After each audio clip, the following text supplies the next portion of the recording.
So to start it off, this is probably my favorite of the bunch, is the Romanian Tokarev. You can get Tokarevs in general for under $300, but this one especially, I got this one from J&G Sales for $200, I believe, and I think it's unissued completely. I'm not seeing any refurbishment marks on it. 1953 dated. I went out and shot it. Flying colors, no problem whatsoever. Shoot 7.62 by 25, which is a relatively inexpensive round, and it's also a really good. Excuse my French there, but you really can't beat the penetrating powers of the 7.62 25 Tokarev. So a great gun for 2017 for you to grab. Next one up. We're going to go through the pistols first, by the way. This is a CZ99. This is a Yugoslavian handgun. Basically, they ripped off designs from the SIG 226 for the slide, and the frame is ripped off pretty much from a Walther P88. Ripped off might not be the term. I guess inspired would be the better term for it because it's not technically a rip-off. Anyhow, it's completely ambidextrous. You've got your decocker slide release here, mag release on both sides. These are pretty cool because you can get them for around $250, $300. I actually have them on my website, themosincrate.com. If they're not up, just message me about them and I can pre-order you one. Great guns because the CZ99 is actually a military surplus firearm as opposed to the newer ones, which are export models made for commercial sales. Anyhow, shoots 9mm, 15-round magazine. It's got pretty good reliability. It's a good beefy gun. It is a full-sized handgun, so be prepared for that. But, if you don't want to spend $600, $800 on a SIG, this would be a good alternative.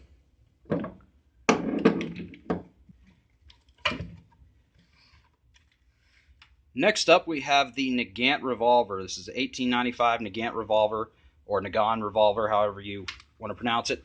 If I can get this out one-handed here. Now, they don't all come with dual finish like that with the plum-colored cylinder. But they are generally about $250, $300. 6 years ago, you could have got them for $100 a piece, but when they dried up, the price skyrocketed. Pretty cool gun, awesome piece of history. Not something you're going to want to be fighting a bear off with or anything like that, because the 7.62 38 round that it fires is extremely underpowered. I don't like the round whatsoever, but it's pretty cool because with these, see if I can show you, see if I can get the double action. You see how it seals to the barrel, the cylinder seals to the barrel there. And what's happening is you could actually put a silencer on this. It's one of the few revolvers that you could put a silencer on. Anyhow, Russian, World War II. This one is dated 44 from Ishevsk. Pretty cool little revolver if you're into World War II history. Next up on the list here is the Makarov, and I don't think I'm going to be able to get this out one-handed, so let me put the camera down just for a second.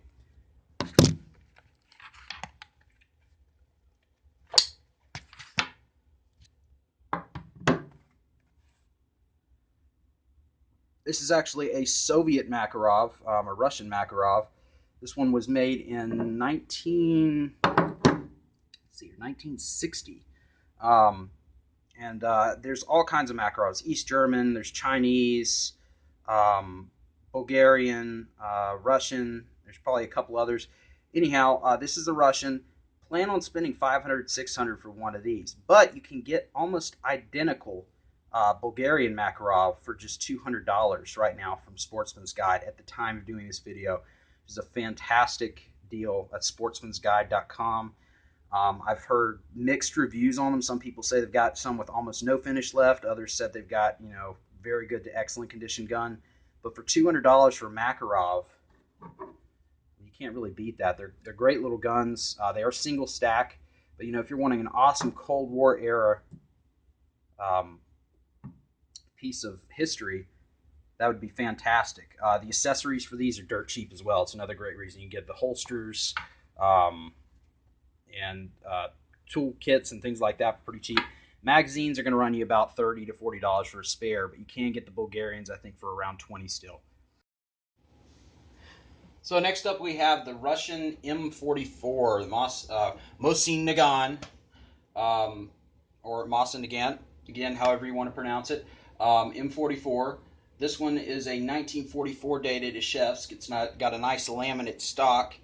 You can still get these for under $300. I wouldn't say directly from a gun store per se, but get them from Arms List or Gunbroker or just your local forums, and they are floating around all the time for about $275. Great gun because it's got the folding bayonet. Shoots the cheap 7.62 54R round. Just make sure if you're shooting surplus, you clean your gun afterwards because it will rust up on you eventually. Just a great overall gun. Accuracy and reliability are pretty good with these. One thing worth noting with the M44, when you're firing it, if your round is shooting off to one side or the other, extend the folding bayonet, and a lot of times that'll fix your problem. But most rifles don't have that issue, but worth noting. And the next rifle we have coming up here is this is a 9130 Mosin Nagant. This one is a 1944 Ishevsk as well. This one's actually pretty neat because it's pretty much unissued, as issued, no refurbishment marks. Everything on it is completely original to the rifle. I think the stock finish is 100% original too. The stamps are all good on there. You can still get 9130s for around $200, $250. True, it's not the $69 of 5 or 6 years ago, but it's still a great rifle. I mean, if you could not get one of these for $69 and you thought about it, you're getting a World War II piece of history that shoots 7.62 54R round, which is still super cheap, albeit not cheaper than it used to be, for less than $300. So you can't really go wrong there. Great for hunting, great for once again, or just a truck gun. And actually, the M44 that we saw before would make a fantastic truck gun. And next up on the list, we have a Turkish Mauser. A lot of people they have a problem with Turkish guns. I'm thinking of like Canik pistols and stuff like that. They weren't popular until big name YouTube gun stars came out and were paid off to endorse them. And Turkish Mauser made extremely well. Don't let the fact that it's Turkish throw you off from it. This one's absolutely beautiful. It's got some tiger striping in the stock. It's got the nicest trigger I've ever seen on a Turkish Mauser, this one specifically. But that shoots 8mm, which is still relatively available. Just a great all-around gun. You can get these for around $200 right now. So get yourself a Mauser action that's quality for $200. That's not in 7mm, but the more mainstream 8mm. Pretty good. So we're going to move on to another 8mm. We got a Yugoslavian M48 here. This is another Mauser. You can get these, I think, from R Guns right now for I think $249 a piece, in good to very good used condition. Can't really beat that. Once again, you're getting a Mauser action that fires 8mm in pretty good shape for less than $300. There's no way you can go wrong with that. And we're going to keep going with the Mausers. The next item would be the Spanish Mauser.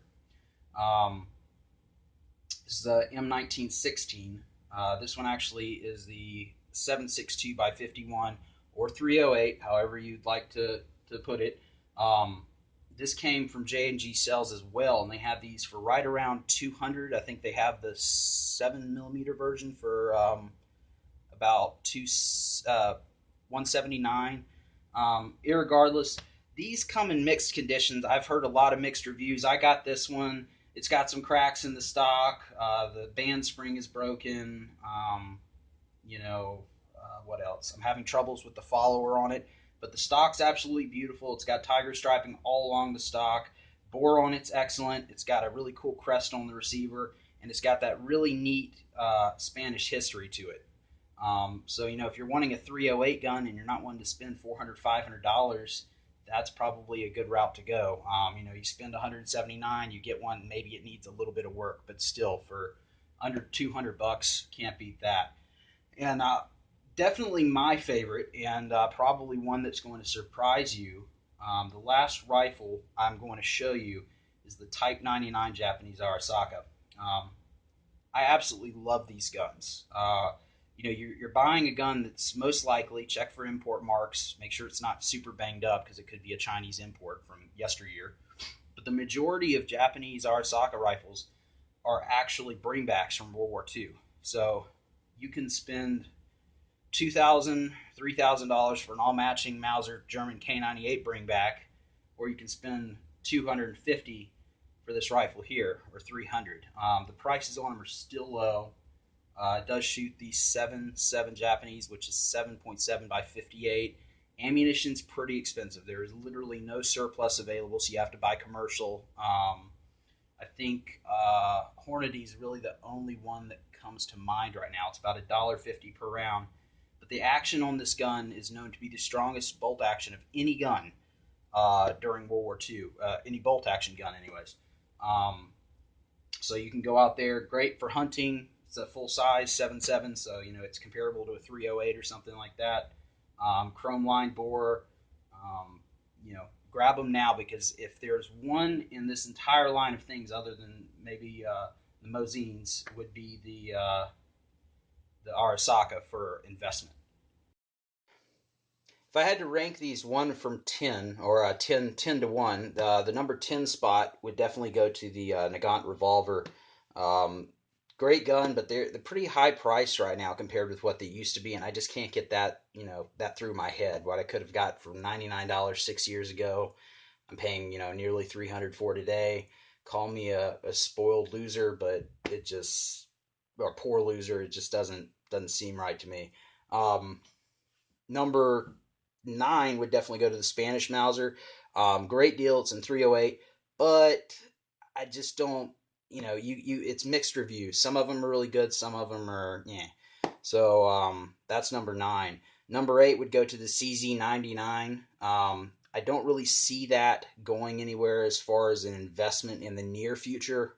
But as far as a great handgun just to have, that's full double stack, 15 rounds in 9mm, that's basically a SIG. That's a pretty darn good deal for under $300. Number 7 would go to the Turkish Mauser. That was a close one between the number 7 and number 6 spot. Again, great 8mm gun. Get over the fact that it's Turkish, because that doesn't mean jack. They're actually made extremely well. They may not win any beauty contests, but as far as the action and strength and everything, they shoot Turkish 8mm, which is known to be an extremely hot round. So if it can handle that, it can handle pretty much anything you put through it. Number 6, the M44.